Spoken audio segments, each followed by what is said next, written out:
Salut les amis, bienvenue chez Canada Auto. Alors comme promis, on y est, c'est la Ioniq 6. On a vu la Ioniq 5, mais pas n'importe laquelle, c'était la N. Celui qui ne l'a pas vu, il pourra la voir en haut de cette vidéo, c'est une exception et elle va bientôt être sur nos routes. Donc elle n'est pas encore en vente, mais par contre aujourd'hui nous allons voir la grande berline. L'autre, il l'appelle SUV. Celle-ci, elle est berline. On va voir si elle porte bien son nom ou alors comme le SUV qui ne l'est pas vraiment. Alors sans plus tarder, on va faire le tour de la voiture et parler de tous les détails, moteur, prix, etc.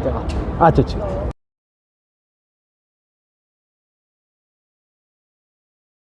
Voici la face avant de notre Ioniq 6. Hyundai a choisi cette couleur pour pratiquement tous ses modèles et elle n'avait pas tort. Donc le mariage avec le noir, il est juste exceptionnel. Quand on voit une calandre fermée comme ça, on sait que c'est une voiture 100% électrique. Donc là, on voit des insertions en noir brillant, des détecteurs d'obstacles. Elles sont où les caméras? Dissimulées là-bas probablement. Donc là on remarque les LED ou la luminosité qui est en full LED. Là c'est spécial pour le continent américain.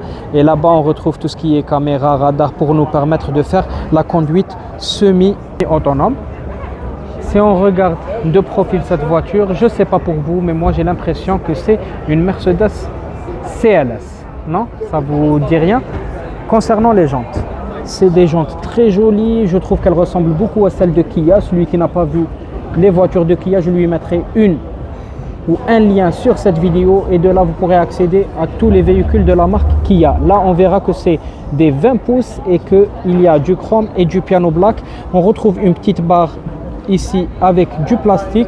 Par contre sur les rétroviseurs c'est la même couleur que la carrosserie avec des petites LED ici comme insertion du clignotant ainsi que la caméra en dessous et du piano black dans notre rétroviseur. On remarque qu'il y a le toit ouvrant sur la voiture et ou peut-être panoramique, on va confirmer tout ça quand on sera à l'intérieur. Et ici deux petites barres en piano black. Cette fastback arrière qui est extraordinaire et les deux ailerons superposés, donc un petit en rouge et l'autre qui est en noir, ils sont juste magnifiques. Donc ça donne une belle allure à la voiture. Je suis moins fan de cette lumière par contre arrière qui va de la droite à la gauche, mais c'est des goûts et les goûts et les couleurs ne se discutent pas. Peut-être que vous avez un avis différent. Par contre ça fait tourner la tête, hein. Voilà. Et on remarque ici qu'on a donc la caméra ainsi que des détecteurs et une autre luminosité de part et d'autre du pare-choc avec des insertions en gris.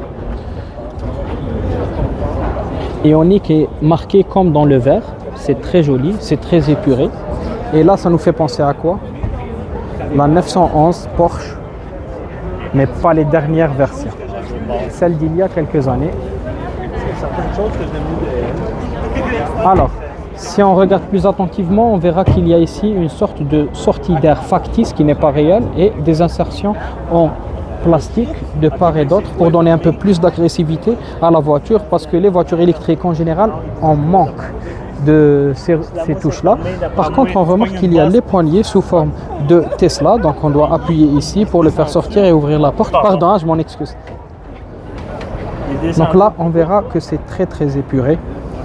Donc on retrouve du plastique mais un peu spécial comme des bosses. On retrouve une petite lumière d'ambiance en bleu ici et quelques boutons pour les vitres électriques ou alors le siège chauffant qui sont entourés de chrome et eux aussi en chrome comme les poignées de porte.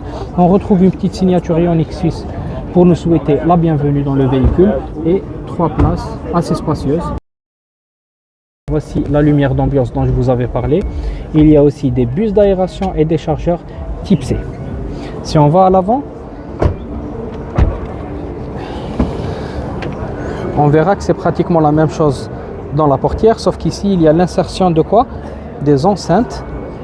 Et si la mémoire, pourquoi les sièges électriques avec le soutien lombaire qui sont faits de manière un peu spéciale. Ils ont l'habitude d'être angulaires, donc il y a des angles en général. Là ils sont un peu plus arrondis.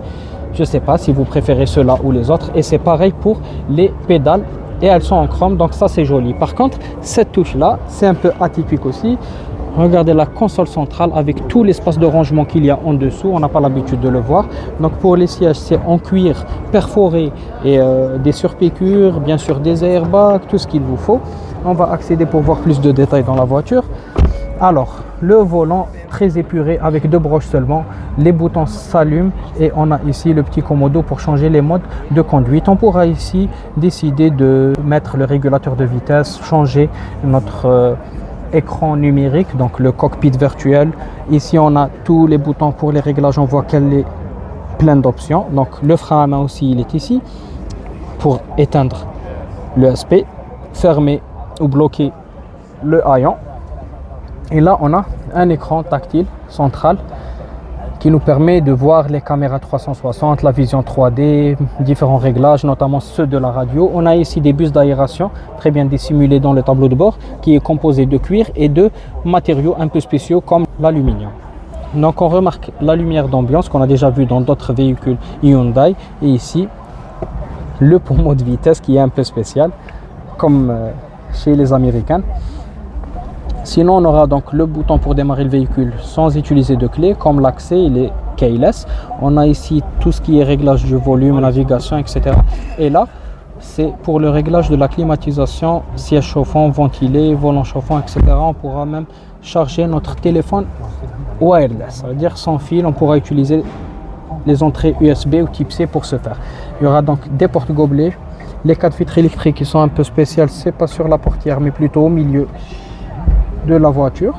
Et là on retrouvera donc l'auto-hold ainsi que le frein à main qu'on avait vu de l'autre côté. On a un accoudoir central en cuir avec un petit rangement en dessous et il contient bien sûr des chargeurs type C. On a beaucoup de rangements dans la voiture, notamment dans la boîte à gants et dans les portières. Ainsi on a fait le tour de ce qui nous est offert dans la voiture. On voit ici qu'il y a de la lumière LED et le toit ouvrant et pas panoramique finalement, on pourra le confirmer ici. C'est bien ouvert. Concernant les performances du véhicule, ils disent que ça passe de 10 à 80% de charge en 18 minutes. Donc, avec des bornes de recharge rapide de 350 kW. C'est aussi pas mal. Ça fait plaisir. Donc, c'est plus rapide que de recharger un téléphone. L'autonomie, elle est de 581 km. Et pour ce qui est des prix, donc la version que je viens de vous montrer, 57 500 $ à peu près, mais le prix initial commence à 47 500 $ si vous voulez une version un peu moins optionnée que celle que je viens de vous montrer. Voilà les amis, c'était le Ioniq 6 de Hyundai, le 100% électrique, une berline 100% électrique. J'espère que cette vidéo vous a plu, que la voiture aussi vous a plu.